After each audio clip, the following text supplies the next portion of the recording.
السلام عليكم ورحمة الله وبركاته. إن الحمد لله نحمده ونستعينه ونستغفره ونعوذ بالله من شرور أنفسنا ومن سيئات أعمالنا.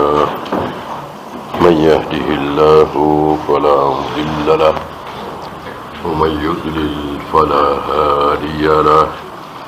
أشهد أن لا إله إلا الله وحده لا شريك له وأشهد أن محمدا عبده ورسوله وبعد. Terakhir tentang rahmat, 100 rahmat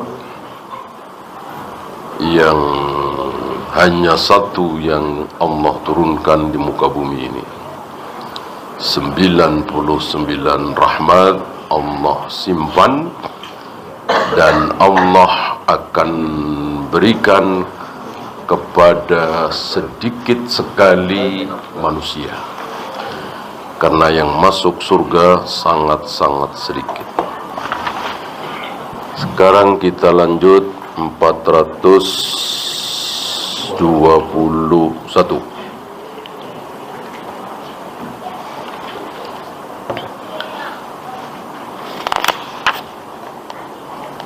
Wa anhu ay an Abi Hurairah radhiyallahu anhu an Nabi sallallahu alaihi wasallam fima yahki an rabbih.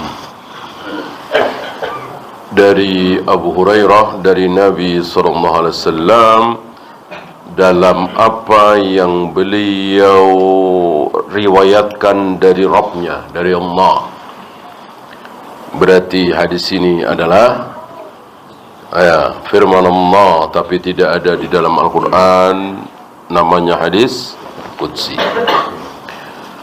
Aznaba abdun zanban, ada hambaku yang berbuat dosa.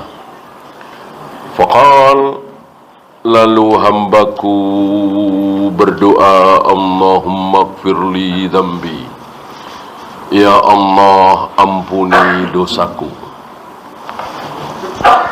Faqala Allah tabaraka wa ta'ala, Allah membalas dengan ucapan aznaba abdi dzanban, hambaku telah berbuat dosa. Fa'alima anna lahu rabban yaghfiru dzamba, lalu dia tahu, dia yakin bahwa Tuhan dia itu mengampuni dosa, Maha Pengampun. Wa ya'khudhu bidzambi, dan membalas dosa. Jadi terhadap dosa itu Allah mempunyai dua kemungkinan: disiksa, diazab, dihukumi, iqab, atau diampuni. Gitu. Maka tidak boleh kita membuat saudara kita, bahkan diri kita, putus asa. Asal berzina pasti neraka, asal minum khamr pasti neraka, asal berjudi pasti neraka. Nggak boleh. Nggak boleh. Bisa neraka, bisa tidak. Bisa disiksa, bisa tidak. Karena sifat Allah ini, fa'alima anna lahu rabban yaghfiru dzamba wa ya'khudhu bidzam. Hambaku yang berbuat dosa itu, dia yakin betul bahwa aku Tuhannya bisa mengampuni dosa, bisa mengazab. Ada dua kemungkinan. Tsumma 'ada fa'adznaba, lalu dia kembali berbuat dosa lagi, minum khamr lagi, berjudi lagi, ninggalin sholat lagi, ninggalin saum lagi. Qal, lalu tobat lagi. Rabbighfirli dzambi, ya Allah ampuni dosaku. Allah menjawab lagi dengan ucapan aznaba abdi dzanban fa'alima anna lahu rabban yaghfiru dzamba wa ya'khudhu bidzam. hambaku telah berbuat dosa, lalu dia tahu, dia yakin bahwa aku Tuhannya bisa mengampuni dosa, bisa membalas dosa, mengazab. Thumma ada fa'aznaba, lalu dia kembali berbuat dosa lagi. Dia lagi, ini bukan orang lain. Faqal, lalu mohon ampun lagi, ay rabbighfirli dzambi, ya Allah ampuni dosa-dosaku. Faqala tabaraka wa ta'ala, aznaba abdi dzanban, hambaku telah berbuat dosa. Fa'alima anna lahu rabban yaghfiru dzam, dia tahu, dia yakin bahwa aku Tuhannya mengampuni dosa dan menghukum dosa. Qad ghafartu li abdi, sungguh aku ampuni hambaku ini. Falyaf'al ma syaa, hendaklah dia lakukan apa yang dia sukai. Ini hadis luar biasa, menghancurkan. Siapa yang hancur dengan hadis ini? Iya, Khawarij, Mu'tazilah, ini hancur dengan hadis ini sehancur-hancurnya. Ya mungkin ada pertanyaan, apa iya tokoh-tokoh Khawarij, Mu'tazilah kan banyak yang hafal Al-Quran, hafal ribat, apa nggak tahu hadis ini? Ya bukan urusan kita. Bisa tidak tahu, ya sekelas Imam Malik tidak tahu hadis puasa 6 hari di bulan Syawal. Sekelas Ibnu Umar waktu itu tidak tahu hadis tentang mandi junub wanita. Sekelas Aisyah tidak tahu waktu itu hadis tentang sutra, dan seterusnya. Ya sangat besar kemungkinan nggak tahu. Seandainya tahu lalu tidak faham dengan hadis ini, bisa juga, sangat-sangat mungkin. Maka tidak boleh kita mengucapkan kalimat-kalimat seperti itu. Bosok sekelas ketua majelis ulama nggak tahu hadis ini, nggak boleh seperti itu. Bisa saja, tidak tertutup kemungkinan. Bosok sekelas Syekh Albani nggak tahu hadis ini, bisa. Karena hadis itu kan jutaan, 1, 2, 10, 20, 100, 200, tidak diketahui, tidak sampai kepada seorang imam, mungkin. Ya, maka itu bukan hujjah, karena memang manusia bukan hujjah. Kalau Nabi, ya, masa Rasul nggak tahu, ya iya. Kalimat seperti itu hak, gitu. Masa Rasul nggak tahu kalau maulid Nabi itu baik, ya? Masa beliau nggak melakukan? Nah, kalimat ini hak. Artinya maulid Nabi itu ya tidak baik. Kalau baik tentu Nabi melakukan. Nah, hanya Nabi yang boleh diperlakukan seperti ini, yang boleh dengan ada ucapan seperti itu. Adapun selain Nabi nggak boleh. Masa Abu Bakar nggak tahu sih ini? Masa Umar? Ya memang nggak tahu. Ya Jita Matuk beli berdua nggak tahu. Ya. Maka jangan pernah kita mengucapkan kalimat seperti tadi. Jangan menjadikan manusia sebagai hujjah. Sekelas apapun dia, setinggi apapun ilmunya. Kalau hari ini ada MUI misalnya, ada Lajnah Daimah di Saudi misalnya, ada apa misalnya di Mesir, di Yaman, di Malaysia, perkumpulan para ulama, jumlahnya ratusan orang, nggak ada yang tahu hadis ini, bukan urusan kita. Sekali lagi, nggak ada yang bisa dijadikan hujah kecuali Nabi SAW dan kesepakatan para sahabat tentunya. Bukan orang per orang sahabat. Nah, ini hadis membela hujjah Ahlus Sunnah. Apa Ahlus Sunnah? Keyakinan, salah satu keyakinan Ahlus Sunnah bahwa seorang Muslim yang berbuat dosa besar, mungkin pezina, mungkin penjudi, mungkin pemabuk, maka nasibnya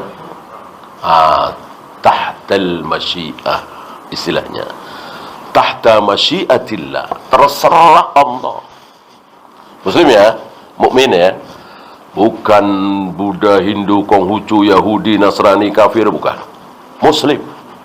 ketika dia menjadi pelacur misalnya, ketika dia menjadi germo misalnya, ketika dia menjadi pembunuh misalnya, ketika dia menjadi penjudi, pengedar narkoba, jarang sholat,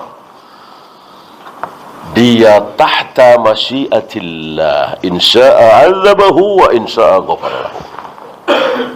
Terserah Allah nasibnya seperti apa.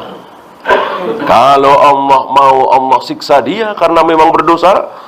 Tapi kalau Allah mau ampuni, mudah sekali. Dan ampunan Allah bisa tanpa sebab. Tobat enggak, sama orang tua juga enggak berbakti, sama tetangga juga enggak mau kenal, pelitnya minta ampun misalnya. Orang seperti ini enggak mungkin diampuni, enggak mungkin. Terserah Allah, ampunan Allah itu tanpa asbab. Ya, kalau Allah mengampuni dia harus begini, harus begini, harus begini, ya berarti Allah tidak Maha Pengampun. Bisa saja. Bahwa kita disuruh berbuat berbagai macam kebaikan supaya datang ampunan Allah, betul. Betul sekali. Sangat betul sekali. Supaya Allah ampuni dosa-dosa kita, mari kita berbakti kepada ibu kita. Betul.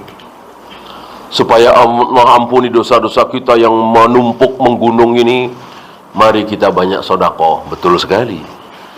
Mari kita beristighfar. Sangat betul sekali. Mari kita menambah amal-amal yang mustahab walaupun tidak wajib. Betul sekali.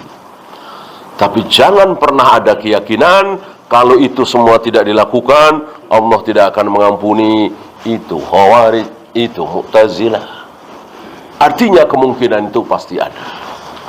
Nah, disinilah maka tidak boleh kita memastikan saudara kita yang mati dalam keadaan bunuh diri misalnya, minum khamar misalnya, overdosis misalnya, mati, ya, nggak sempat taubat. Lalu kita pastikan masuk neraka, tidak boleh.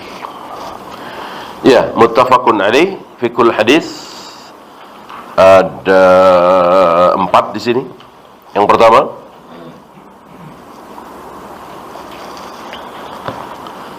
azimu fadlillahi wa rahmatihi ala ibadihi. Besarnya karunia Allah, besarnya rahmat Allah terhadap hamba-hambanya. Madamu ya'takiduna anna rabbahum biyadihi maqaliduhum insya'a ghafara wa insya'a aqaba. Dengan syarat seorang hamba itu yakin betul kalau Allah itu bisa mengampuni, bisa menyiksa. Nah, ini pentingnya ilmu apa? Pentingnya ilmu apa? Pentingnya ilmu tauhid. Wabil khusus tauhid jenis keberapa nih? Ketiga, asma wa sifat. Ya kan? Ini kan sifat Allah. Salah satu sifat Allah adalah insya'a ghafara lahu wa insya'a aqaba. Kalau Allah mau, Allah ampuni. Kalau Allah mau pula, Allah siksa. Ini sifat Allah. Kok kita yakin? Besar kemungkinan, insya Allah. Karena Allah senang sekali kalau sifat-sifatnya itu kita yakini. Gitu. Sebaliknya Allah marah, Allah murka kalau sifat-sifat Allah itu kita tolak. Nggak mungkin Allah punya tangan. Nggak mungkin Allah punya wajah. Nggak mungkin Allah bersemayam di atas arsy. Murka sekali. Lebih murka daripada kita berzina, minum khamar, berjudi. Allah marah semarah-marahnya kalau sifat-sifatnya kita tolak. Ini kan masalah akidah, masalah tauhid, ya kan? Maka jangan pernah menolak sifat Allah.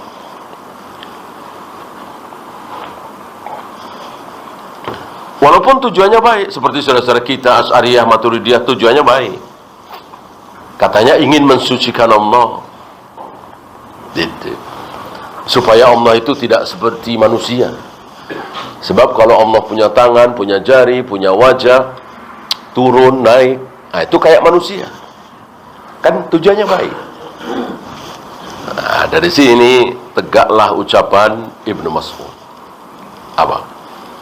Kam mim muridil khair la yusibahu. Berapa banyak orang yang menghendaki kebaikan, tapi dia nggak dapat kebaikan itu. Padahal inginnya kebaikan, maksudnya baik. Ya antum tahulah, tarekat-tarekat sufia itu nggak ada yang niat jahat. Niatnya baik, mendekatkan diri kepada Allah sebagai orang suci. Muamalah kepada manusia jangan ditanya. Yang dulu ya, para sufi luar biasa. Bahkan saking baiknya itu ya kesannya gulu. Nggak apa-apa menderita supaya yang lainnya bahagia. Orang-orang sufi zaman dulu kan seperti itu. Ngalah, nggak ada itu bernafsu dengan dunia dan seterusnya. Nggak ada yang bakhil. Orang bagi sufi itu punya harta tercela. Punya harta tercela. Jadi orang kaya itu tercela. Asal miskin terpuji. Maka begitu punya harta ya dihambur-hamburkan, dibagi-bagi. Kan bagus sekali itu. Ya kan? Niatnya baik, nggak ada yang jahat. Tapi ancaman dari Allah apa? Neraka. Karena mereka mengucapkan sesuatu tentang Allah apa yang tidak pernah Allah ajarkan. Allah begini, tidak berdasarkan dalil. Suka-suka mereka. Ya, beribadah suka-suka mereka. Ada suluk, ada tempat khusus didatangi, di situ beribadah, menghabiskan waktu untuk beribadah. Tempat khusus di situ. Boleh kan? Tidak boleh. Tidak boleh ada tempat ibadah khusus kecuali masjid. Sudah ada masjid. Salat di situ, itikaf di situ, berjamaah di situ, salat Jumat di situ. Tempat lain selain masjid tidak boleh. Itu dibikin oleh tarekat-tarekat sufi ya. Di negeri kita, di Sumatera ada beberapa ya. Suluk-suluk itu. Jadi satu tempat ya cukup untuk satu orang di situ.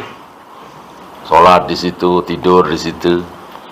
Nanti makan dianterin atau dia keluar sebentar. Gitu. Berbaris itu. Kamar-kamar. Tentu tujuannya baik, mulia.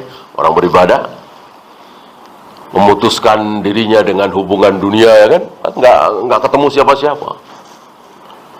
Mereka berharap setiap hari bertemu dengan Allah, bersama dengan Allah. Tapi ini sesat. Kalau ini baik tentu sudah, kalau ini benar tentu sudah dilakukan oleh para sahabat. Laukana khairan lasabaquna ilaih. Nggak ada sahabat seperti itu. Tidak ada riwayat. Para sahabat membuat tempat khusus, bangunan khusus untuk beribadah di situ. Salat ya di masjid, berjamaah di masjid, salat sunat ya di rumah dan di mana saja.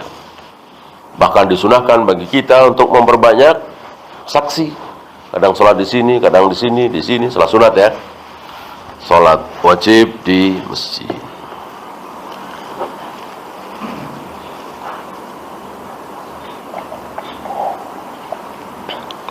Inna taubata sahihata tukaffiru dzam. Taubat yang benar itu menghapus dosa. Dan Allah Maha Penerima taubat, dan Allah senang. Senang sekali. Sudah lewat hadisnya bagaimana senangnya Allah melebihi senangnya kita saat kita menemukan kembali barang berharga kita yang hilang. Atau apalah seumur hidup antum yang paling senang itu apa? Itu kalah dengan senangnya Allah saat ada hamba yang bertaubat. Ya, masing-masing dari kita pastilah pernah punya rasa senang ya kan, senang sekali. Nah, kalah oleh senangnya Allah saat ada hamba yang bertaubat. Nah, untuk senang seperti ini, supaya Allah senang seperti ini, berarti harus ada Harus ada keburukan, harus ada maksiat. Jelaslah. Kalau di muka bumi ini nggak ada keburukan, nggak ada maksiat, Allah nggak akan senang seperti itu. Orang nggak ada yang bertaubat, taubat nangis-nangis, ya nggak mungkin loh.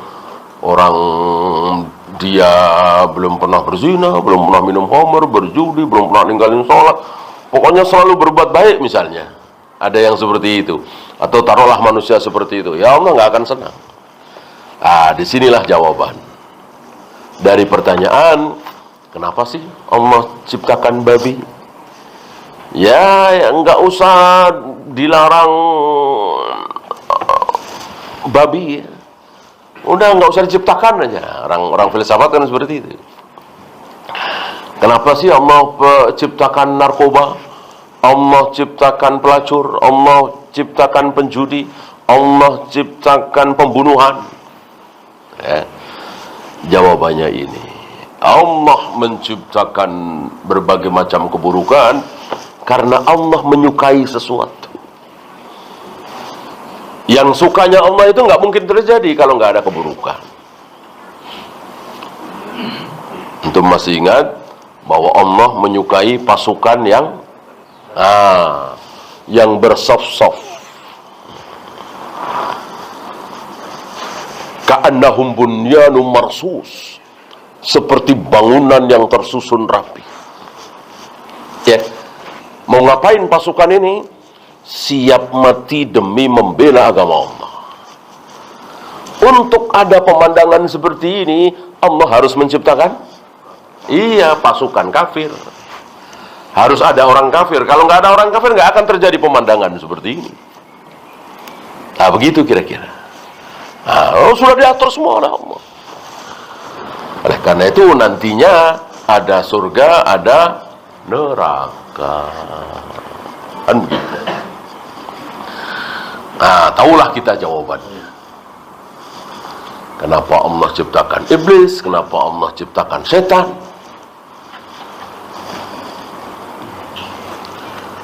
Yang ketiga,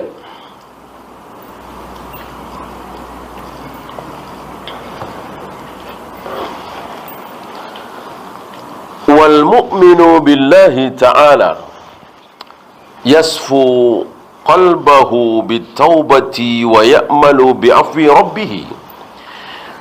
Seorang mukmin yang beriman kepada Allah, dia akan bersih hatinya dengan taubat, dan dia selalu berharap ampunan dari Allah. Ini lebih baik daripada dosa maksiat, lalu dia berharap sekali ampunan dari Allah. Itu lebih baik daripada sholat, puasa, zakat, haji, zikir, wirid, lalu dia membanggakan amalnya. Dia merasa sudah beramal dan seolah pasti masuk surga. Dia menunggu-nunggu balasan dari Allah. Ini tidak baik. Yang baik seperti para nabi, para rasul, jauh dari dosa, beramal, tapi tidak merasa yakin pasti diterima. Masih merengek memohon kepada Allah supaya diterima. Maka hal yang tidak boleh kita lakukan, tidak boleh ada pada diri kita merasa yakin bahwa amal kita akan diterima. Bahkan seorang tabi'in mengatakan, seandainya solatku seumur hidup yang diterima oleh Allah cuma satu saja, maka aku berharap dari yang satu itu. Iya. Diterima satu aja udah girang, udah senang. Ya. Maka jangan pernah kita membanggakan amal kita, karena tidak mungkin kita masuk surga gara-gara amal kita.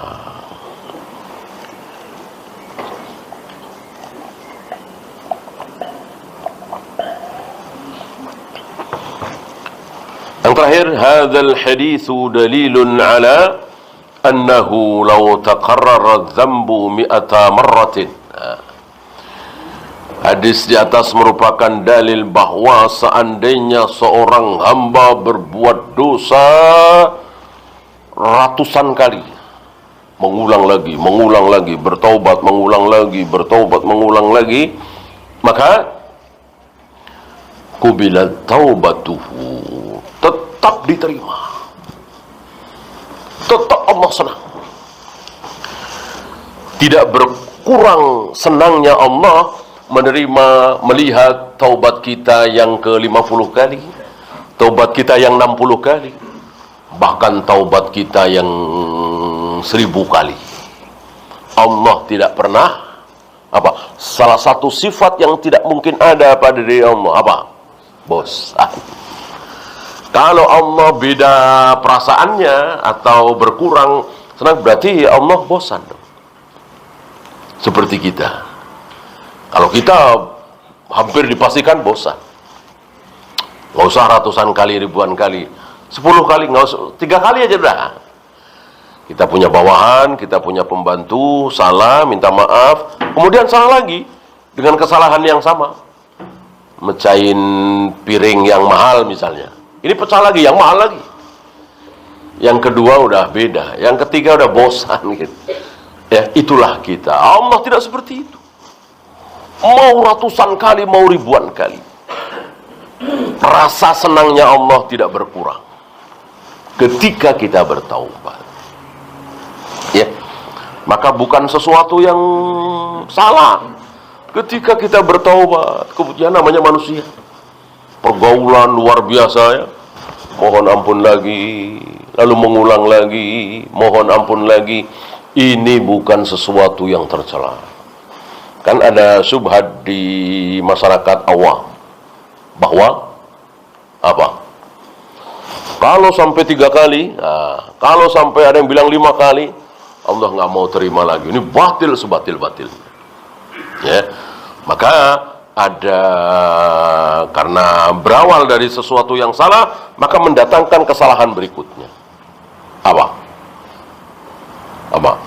Kalau belum siap betul, jangan tobat dulu. Udah siap betul ya. Biasanya siap itu ya 50 tahun ke atas lah, 60 tahun ke atas. Udah siap betul itu, baru taubat. Kalau masih kepala 4, apalagi masih 30-an ya, ya udah puas-puasin dulu lah, jangan taubat ya. Ini batil sebatil-batil. Akan jauh lebih baik dia salah, bertaubat, salah lagi, bertaubat.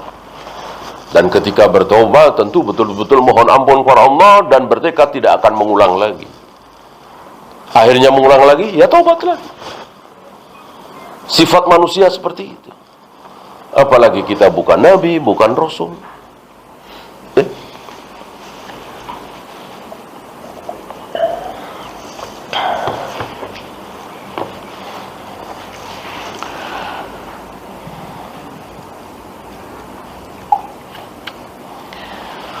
Walau taba 'anil jami'i taubatan wahidatan.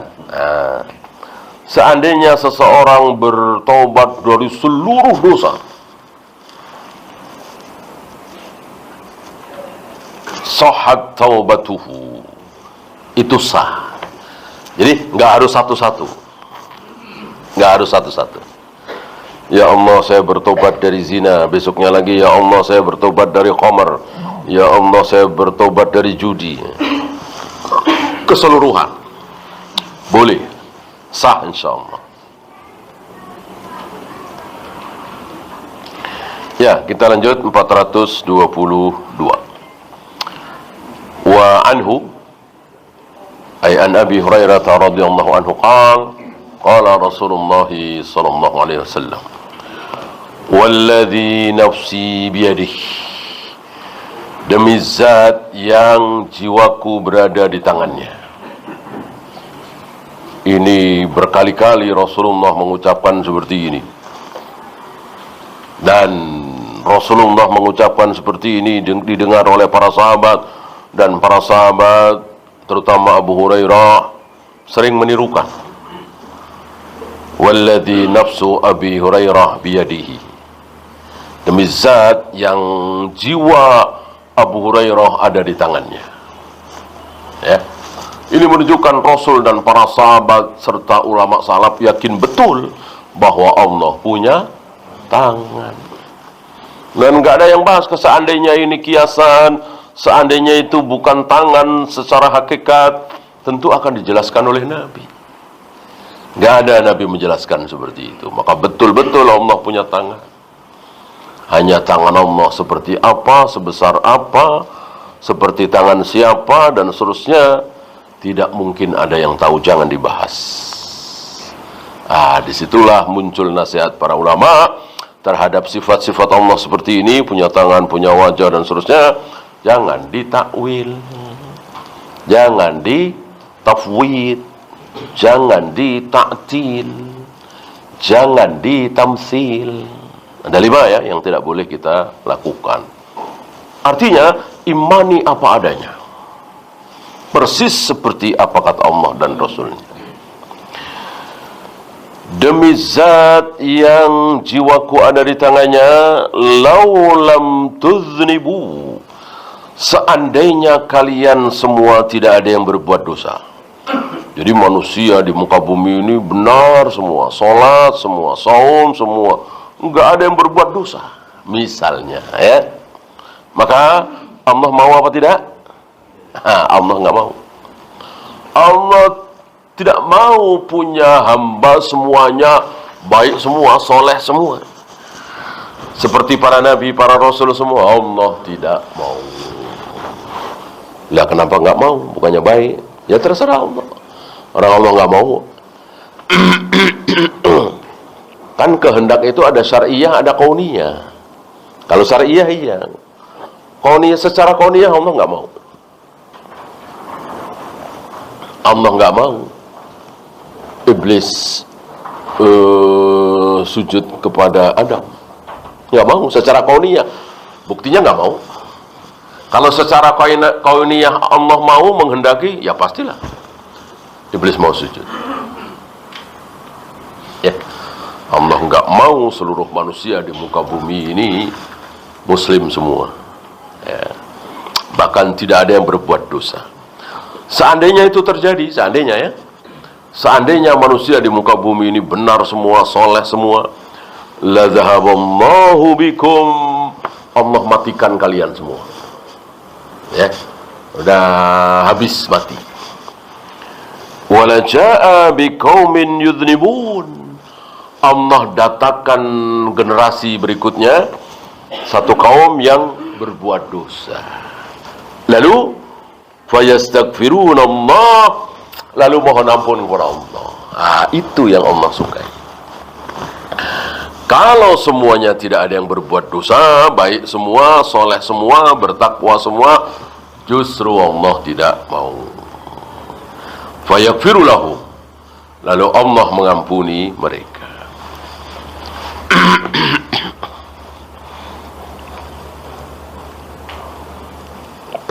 Rawahu Muslim. Ini sama, ada 4 fikul hadis. Pertama, bayanu fadlillahi ta'ala ala ibadihi bil afwi wal maghfirati. Keterangan tentang karunia Allah terhadap hamba-hambanya, mengaruniakan apa? Ampunan, maaf. Seandainya Allah tidak pemaaf, tidak maha penerima taubat, barangkali tidak ada yang masuk surga.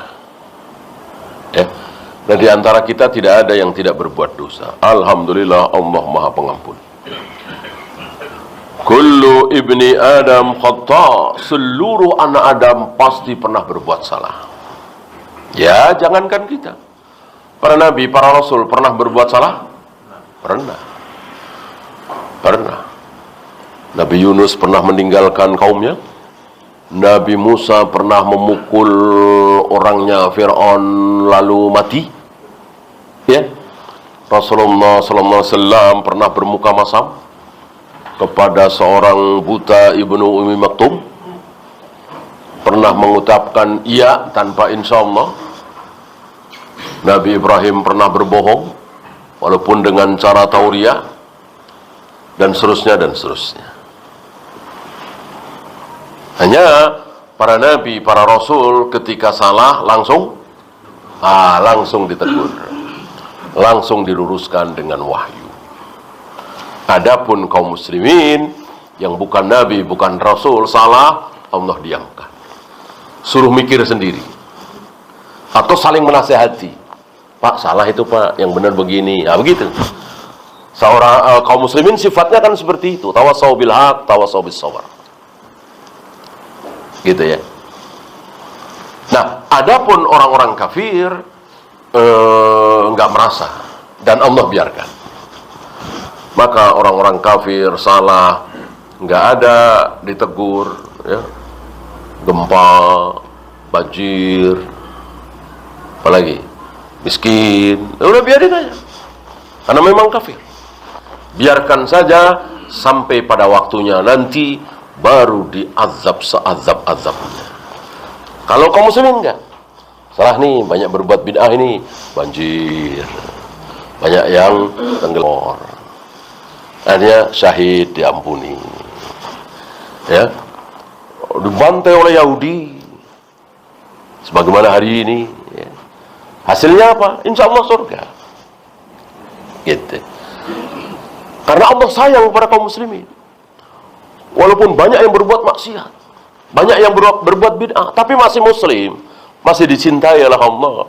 Dan Allah ingin mereka masuk surga. Tapi ya harus mengikuti sunatullah supaya dosanya diampuni. Banjir, tanah longsor, gempa bumi, dibantai musuh, menghasilkan apa? Surga. Ya. Tapi jelas itu bukan yang terbaik. Yang terbaik seperti para sahabat. Betul masuk surga, tapi tidak hina di dunia ini. Tidak tanah longsor, tidak gempa, tidak dibantai musuh, malah membantai. Tidak dijajah oleh orang kafir, malah menjajah. Jadi mulia hidupnya, kuat, dan nantinya masuk surga. Tentu itu yang terbaik. Para sahabat, para tabi'in, atba'ut tabi'in, sampai mungkin 700-800 tahun setelah Nabi wafat, ya, masih seperti itu. Makin kesini makin melempem, makin berkurang, makin melemah, sehingga tidak ada jihad. Lalu sunnah semakin hilang, bid'ah semakin merajalela, syirik apalagi. Tapi Allah masih sayang karena muslim, karena beriman, kan. Maka Allah tetap ingin mereka masuk surga. Tapi ya itu tadi, sunnatullah tidak akan berubah. Walan tajida li sunnatillahi tabdila. Harus menghitung seperti itu. Tentu sekali lagi yang kita inginkan keadaan para sahabat, bukan keadaan kaum muslimin hari ini. Walaupun betul akhirnya masuk surga, tapi harus lewat cara-cara seperti itu. Dan itu lebih baik daripada Allah diamkan. Makan riba Allah biarkan sampai mati. Main judi, asuransi Allah biarkan sampai mati. Berbuat syirik, berbuat bid'ah Allah biarkan sampai mati.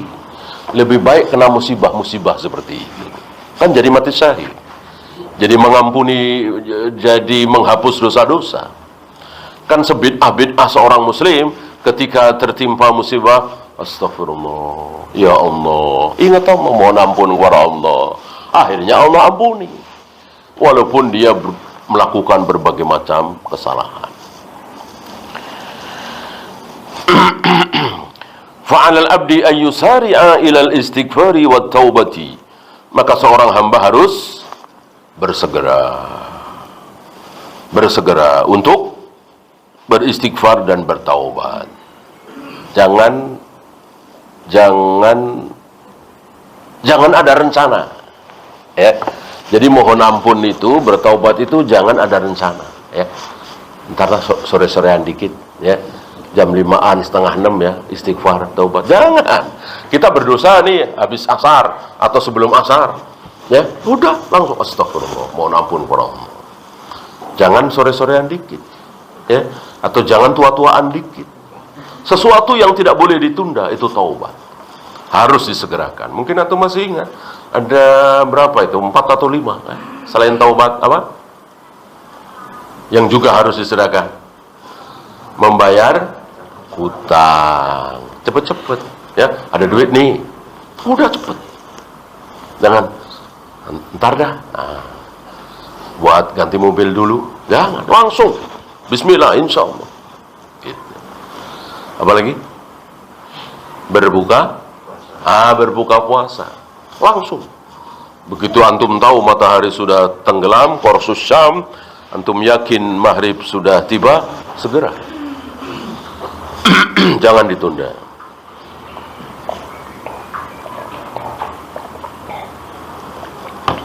Apalagi? Iya, menikahkan anak. Segera ya. Apalagi sudah ada calon, mau sama mau, udah cepet. Ini enggak. Tunangan dulu, tukar cincin dulu. Ini enggak ada dalam Islam tunangan, tukar cincin, enggak ada. Itu budaya Yahudi dan Nasrani, orang kafir. Udah cepet. Kita tidak tahu apa yang akan terjadi besok lusa. Apalagi setan iblis menipu kita dengan tunangan itu, tukar cincin itu, seolah setengah halal. Nah, udah nggak haram lagi ya. Ya udah deket-deket halal lah, udah boleh boncengan, kuliah samper, nanti dianterin pakai motor, nganterinnya malam-malam, ya. Udah merasa aman. 3 bulan lagi nikah ini. Jangan. Emang kalau nikah apa beratnya sih nikah? Apa sulitnya sih? Orang lain nggak tahu juga nggak masalah. Udah sah aku nikahkan engkau dengan putriku fulana, mahar sekian. Dijawab ya, aku terima, nggak usah pakai salaman. Itu bid'ah. Selesai.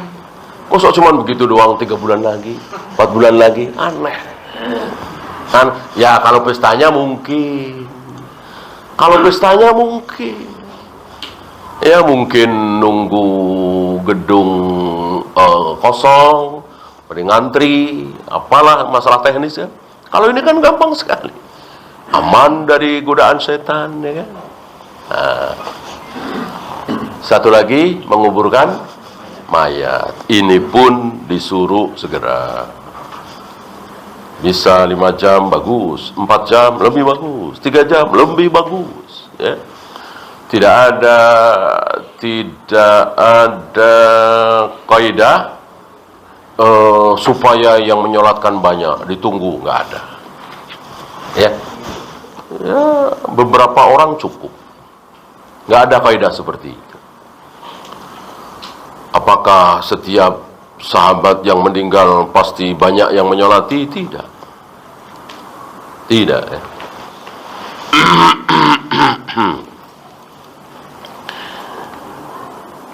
Kemudian min hikmatit taklifi zuhuru asma'illahi, di antara hikmah adanya taklif, ada salat, ada saum, ada zakat, ada haji, jangan berzina, jangan minum khamar. Ini kan beban-beban taklif nih.